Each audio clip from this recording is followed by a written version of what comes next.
Pastor Aubrey, and so glad to be here. I'm one of the pastors at Renewal Church.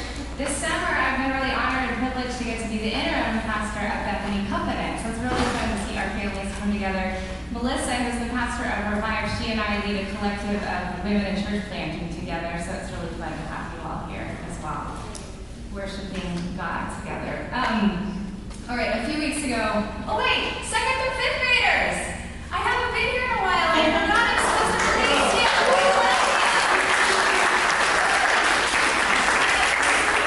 This is the time in the service when our 2nd through 5th graders go enjoy Renewal Kids. So we love you, we bless you, go worship God through play and through fun.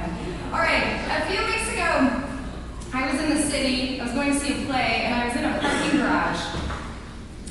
And I was parked in a car, and in front of me there was a woman in a car kind of here, and there was a man in a car behind her, and they were fighting. Windows rolled down, yelling at each other. Really escalated. And all of a sudden, a woman in the car in front speeds up, throws her car in reverse, and plows into the car behind her. This is all happening in front of me, okay?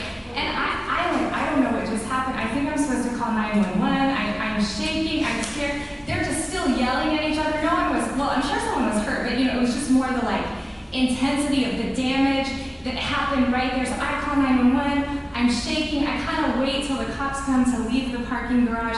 I want to cry, honestly. It felt pretty traumatic to witness that. I can't imagine being in the middle of it. And like I said, I was supposed to go see a play. I was so shaken, I was like, I don't actually know if I can sit through this play. I went to get some food to kind of calm my nervous system down, breathe a little bit. And, I am a fully responsible adult. But there was this part of me that was like, I get it.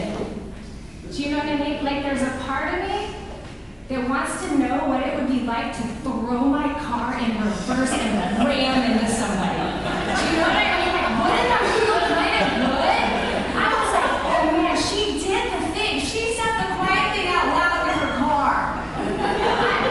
We watched the new Spider-Man movie. This is not a spoiler for those of you who haven't seen it yet. The Hulk is in it. And I was like, I get Bruce Banner. I'm mild-mannered on the outside. But inside, underneath, I have this low-level anger, and I feel like it would just be good to Hulk, smash, stop. Man, I want to flip a car over like a pancake. I want to scorch the earth with some things. I get it. Now, I don't know if you're as insane as me. Some of you will admit that you are. You've got that anger there. But I think a lot of us do have a low-level anger that's just underneath the surface. Right? It's right there. It sits there while you scroll. It surfaces when you read about a powerful person walking away from something that destroyed someone vulnerable. You watch the news cycle, you read or see the corruption, the abuse of power, the violence against people who have no one to defend them. Maybe it's closer than that, maybe it's a workplace relationship, maybe it's a family relationship, maybe it's a school situation where the wrong person got blamed, or a situation where the truth got buried. There's something that you witness that you can't unsee. And you feel like no one is taking it seriously. Most of us don't always say this out loud, but we feel it. Right? We have that Hulk underneath us. This is not right. Someone should answer for this. I want to do something about it. A lot of us are carrying something like that right now. Something we keep returning to, something that is not resolved.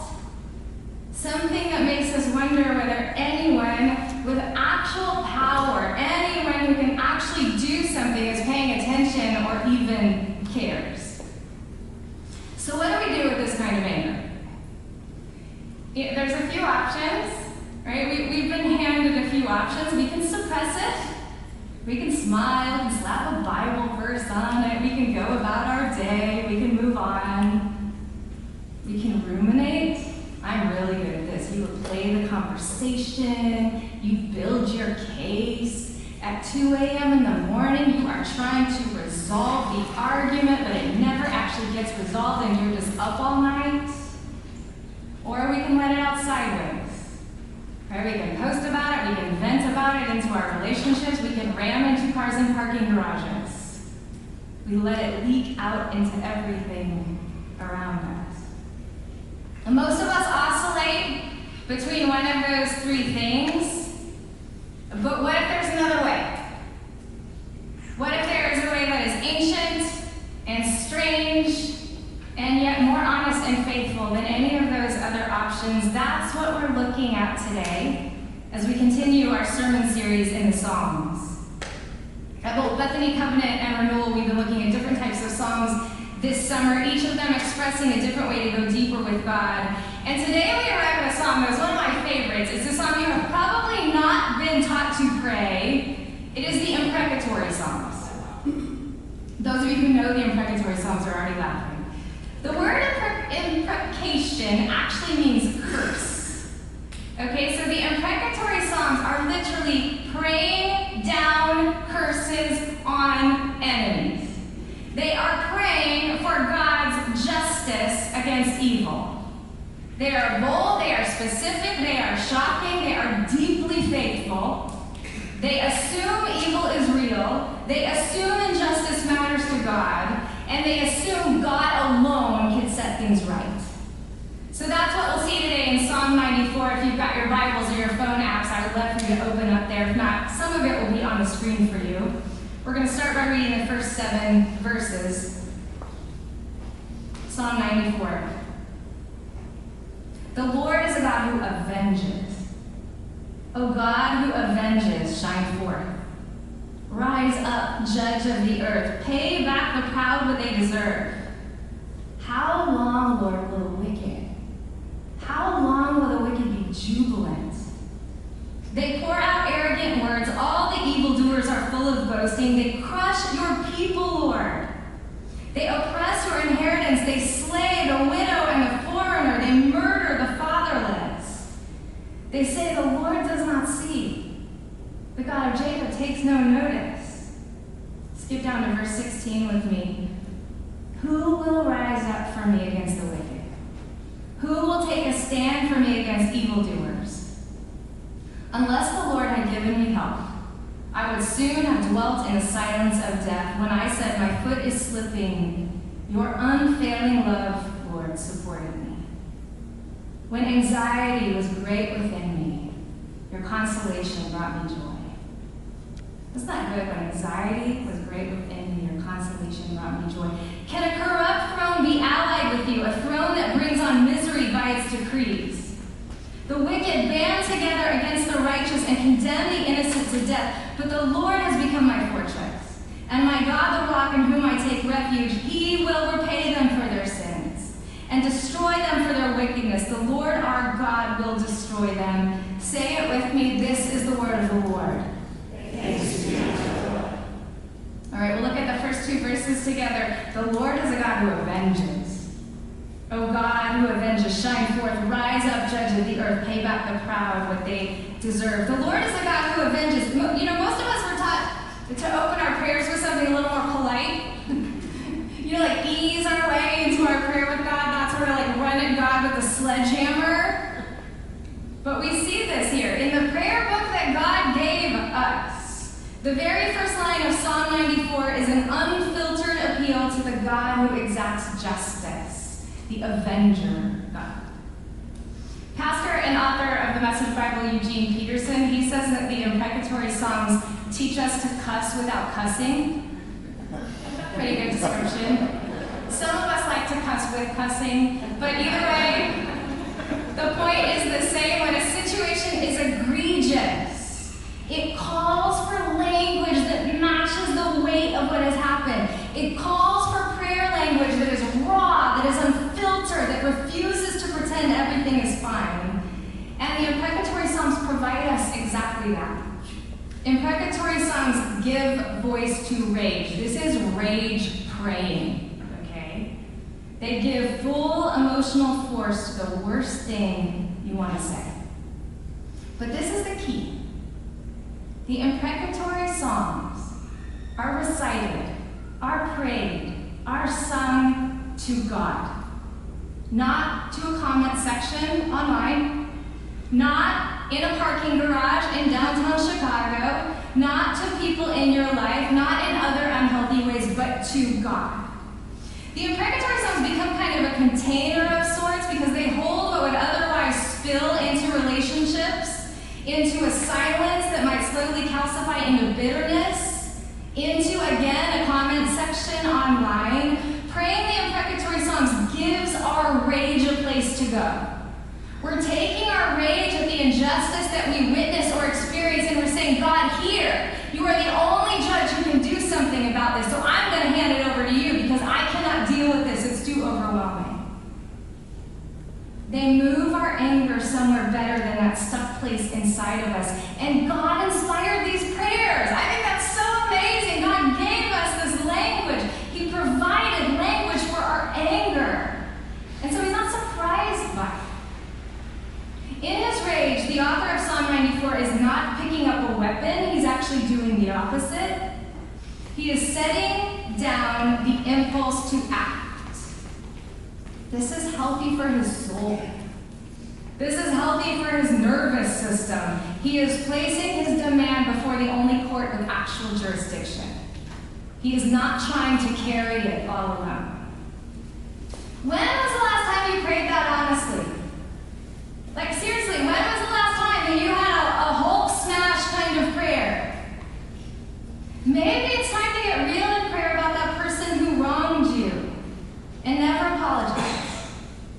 You've been praying a polite version for a long time, but the real version of that prayer, man, it is eating you, eating away at you. Maybe it's a situation at work where you watch someone get something that they didn't deserve. They were rewarded somehow, and your prayers about it have been so sanitized they don't even sound like you anymore. Maybe someone cut you off in a metaphorical parking garage, and you have been praying like, Lord, give me patience, but really what you want to pray is, Lord, put it into reverse. I'm so mad about this. Maybe you have stopped praying because you didn't know that the angry version of your prayers was allowed. If you can't access the words to express your rage, pick up Psalm 94, pick up the other imprecatory psalms, begin praying these out loud, journal through them, make the words your own. They've been written for you by God as a healthy way to voice your anger. All right, let's keep going. Psalm 94, 3-7. How long, Lord, will the wicked be jubilant? They pour out arrogant words. All the evildoers are full of boasting. They crush your people. Lord, they oppress your inheritance. They slay the widow and the foreigner. They murder the fatherless. They say, the Lord does not see. The God of Jacob takes no notice.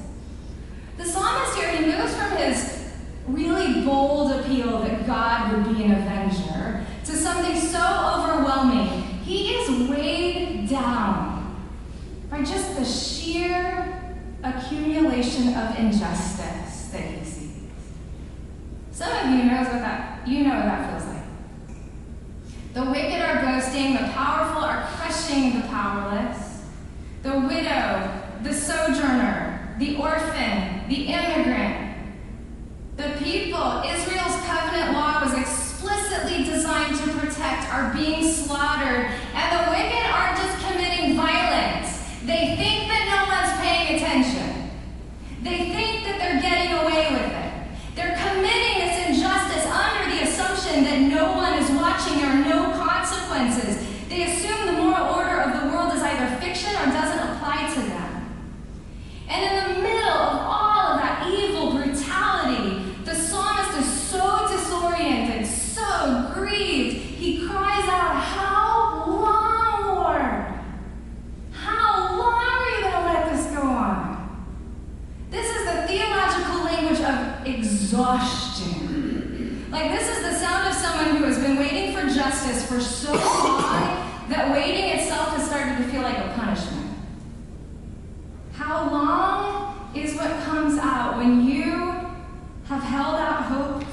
resolution.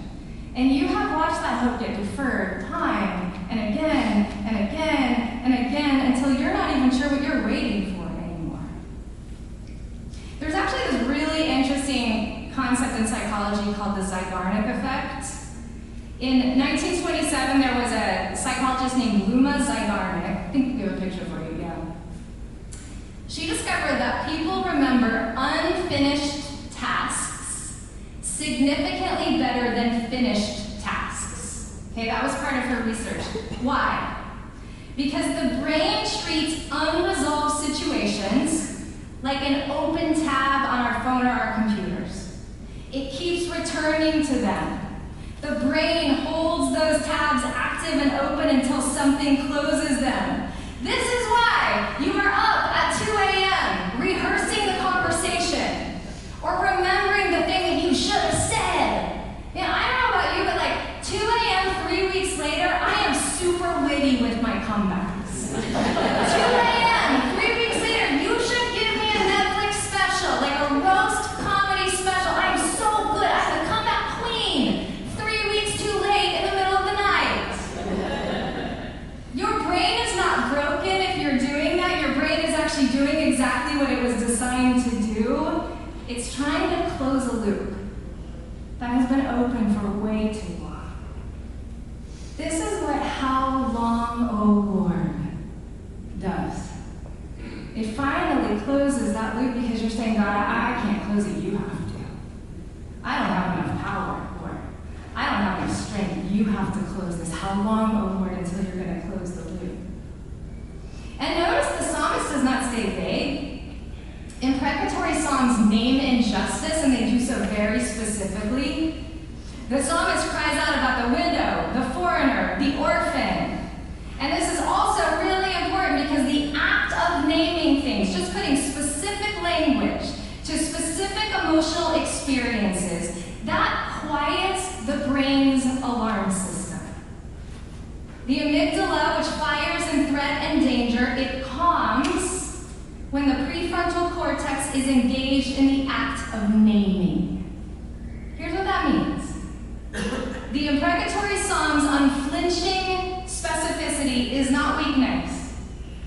It is not whining. It is not pessimism. Neurologically, it is exactly the right move. God designed the brain to use language to regulate what we're holding.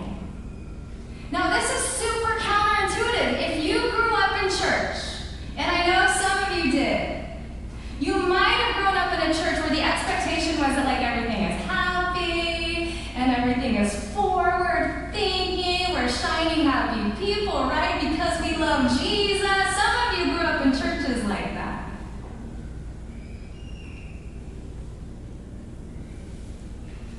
That instinct, as common as it is, and it's common, it's not always bad. Like sometimes we just don't want to deal with heavy things. That's human, that's okay. But that instinct, as common as it is exactly what the imprecatory psalms push back against.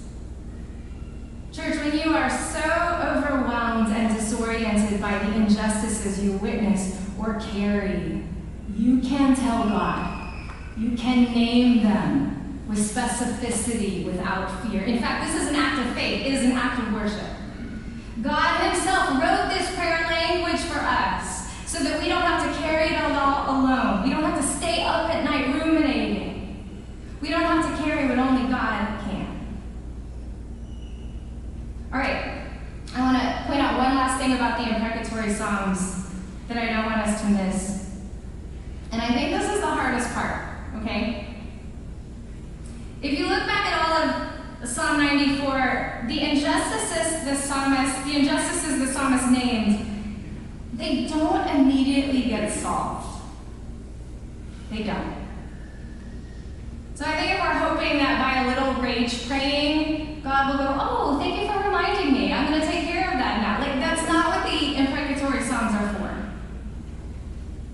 Instead, what we find is even though these injustices still exist, even though they have not yet been resolved, the psalmist himself has moved from a place of disorientation and overwhelm into a settled place of reorientation with God.